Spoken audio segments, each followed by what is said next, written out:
பாட்டிலுக்கு 10 ரூபா, பாட்டிலுக்கு 10 ரூபா, பாட்டிலுக்கு 10 ரூபா, பாட்டிலுக்கு 10 ரூபா, பாட்டிலுக்கு 10 ரூபா, பாட்டிலுக்கு 10 ரூபா, பாட்டிலுக்கு 10 ரூபா, பாட்டிலுக்கு 10 ரூபா. கரூர் வரைக்கும் வந்துட்டு அவரை பத்தி பேசாம போனா நல்லா இருக்குமா? நல்லா இருக்காதுல?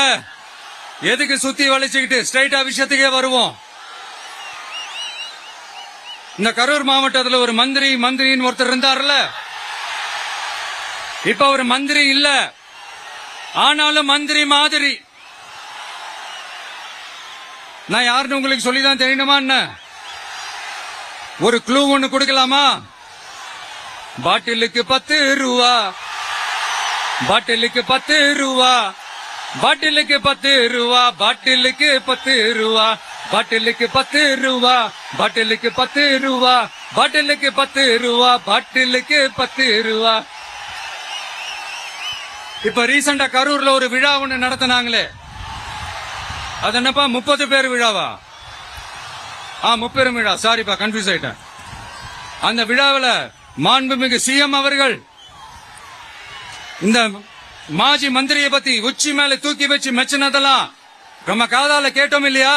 இதே சிஎம் அவர்கள் இதே கரூருக்கு வந்தப்போ, எதிர்கட்சியா இருந்தப்போ, அந்த மாஜி மந்திரியை பத்தி என்னெல்லாம் சொன்னாரு, என்னெல்லாம் கேட்டாரு. ஐயா ஃபேக்ட் செக் நண்பர்களே, இதெல்லாம் நீங்க பெருசா ரிசர்ச் பண்ணணும்னு அவசியமே இல்ல. யூடியூப் ஓபன் பண்ணி பாருங்க, தெரிச்சிருவீங்க, மிரண்டுருவீங்க. இந்த திமுகவுக்கு இந்த மாஜி மந்திரி இப்ப என்னவா இருக்கிறாரு அப்படின்னு மக்கள் பேசிக்கிறாங்க தெரியுமா? திமுக குடும்பத்துக்கு ஊழல் பண்ற பணத்தை எல்லாம் 24x7 டெலிவரி பண்ற ஒரு ஏடிஎம் மெஷினா இருக்கிறாரா அப்படின்னு நான் சொல்லுங்க, ஊருக்குள்ள பேசிக்கிறாங்க. இன்னொரு முக்கியமான விஷயம், இங்க போலீஸ் பாதுகாப்புலாம் இருக்கா இல்லையா? போலீஸோட கைகள்லாம் கட்டப்பட்டிருக்குன்னு நினைக்கிறேன். போலீசார் மக்கள் தான் சார் எஜமானர்கள். மக்களுக்காக மட்டும்தான் பயப்படணும், வேற யாருக்காகவும் பயப்படணும்னு அவசியமே கிடையாது. இன்னும் 6 மாசம் தான். ஆட்சி மாறும், காட்சி மாறும், அதிகாரம் கை மாறும். உண்மையான மக்களாட்சி, மனசாட்சி உள்ள மக்களாட்சி அமையும். அப்ப தெரியும் எல்லாருக்கும் சுதந்திரமும் பாதுகாப்பும் 100% வரும்.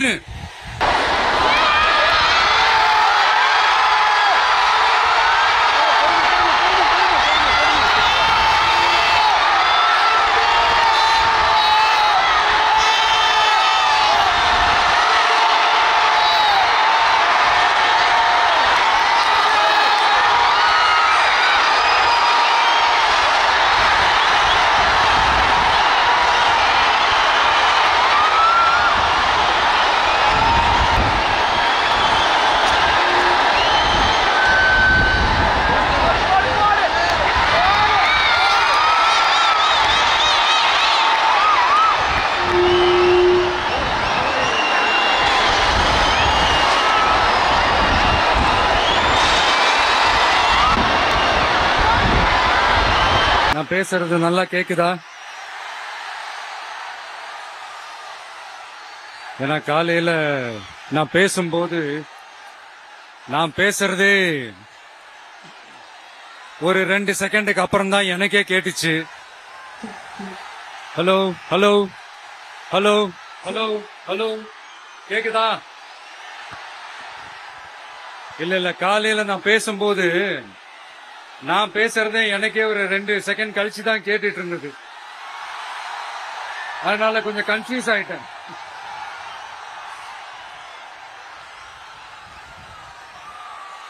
ஓகே, முதல்ல போலீஸ் டிபார்ட்மெண்ட்டுக்கு என்னுடைய மனமார்ந்த நன்றிகள்.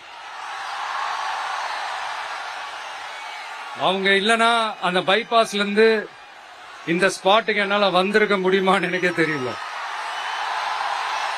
So once again, thank you so much.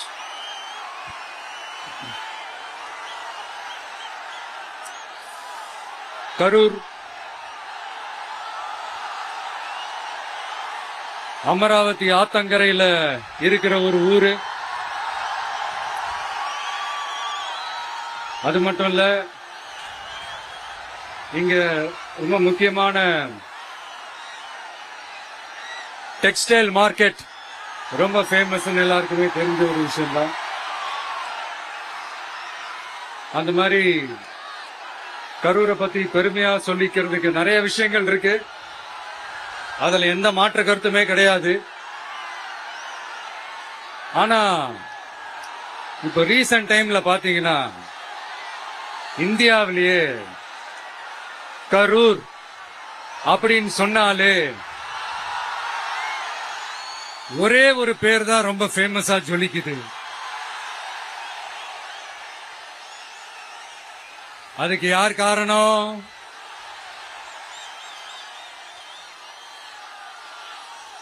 யார் காரணம்னு உங்களுக்கு தான் தெரியுமே. சரி, அதை பத்தி கொஞ்சம் அப்புறமா பேசுவோம். இப்ப நம்ம கரூர் மாவட்டத்துல இந்த வாக்குறுதிகள்லாம் கொடுத்தாங்கல்ல, அது செய்வோம் இது செய்வோம் எல்லாம் சொன்னாங்கல்ல, அது ஒரு சின்ன லிஸ்ட் தான். அதை ஃபர்ஸ்ட் பார்த்துடலாம்.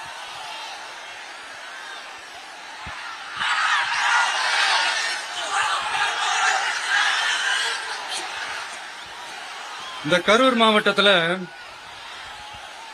இந்த பேரீச்சை வளர்க்க சிறப்பு திட்டம் செயல்படுத்தப்படும். இத்திட்டத்தின்படி பேரீச்சை வளர்க்க நிதி உதவி வழங்கப்படும். வாக்குறுதி நம்பர் 81. பேரீச்சை மரத்தை விடுங்க, அட்லீஸ்ட் இந்த பேரீச்சை விதையாச்சும் கண்ணில் காட்டினாங்களா? துபாய் குறுக்கு சந்து கதை தான்.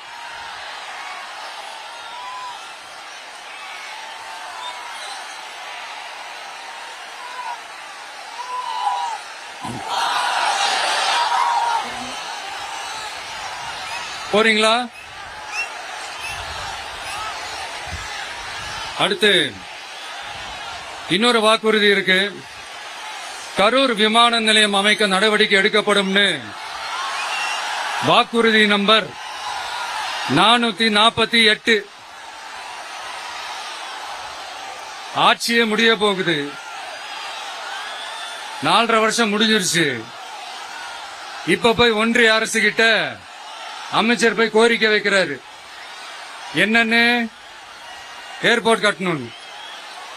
ஐயா அமைச்சரே, இதுதான் உங்க டக்கா?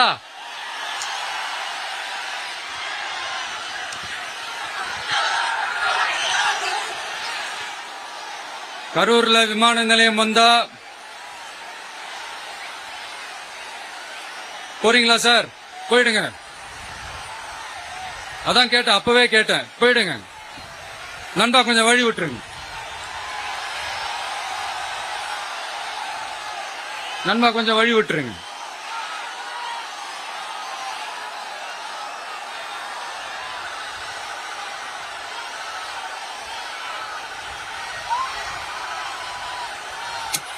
கொஞ்சம் வழி விட்டுருங்க. போயிட்டு போயிடுங்க.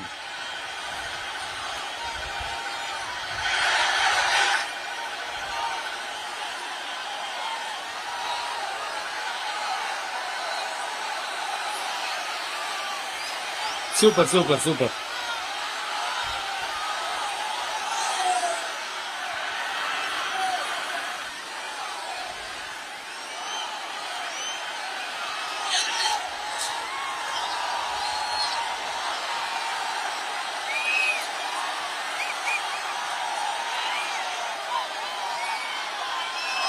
என்னப்பா ஆம்புலன்ஸ்ல நம்ம கொடி இருக்குது?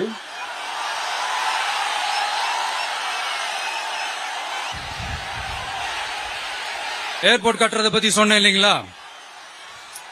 அது இங்க கட்டினா அந்த ஜவுளி தொழில்லாம் ரொம்ப நல்லா டெவலப் ஆகும்ன்றது உண்மையான விஷயம்தான்.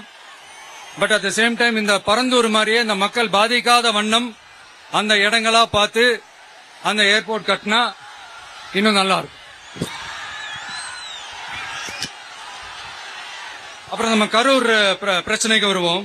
இந்த மணல் கொள்ளை தாங்க கரூரோட தீராத தலைவலி. மணல் கொள்ளை கரூரை வறண்ட மாவட்டமாக்கிட்டது மட்டும் இல்லாம சட்டவிரோத கல் குவாரிகள் கரூரின் கனிம வளத்தை அழிச்சுக்கிட்டு இருக்கு. இதுக்கு காரணம் யாரு சிஎம் சார்?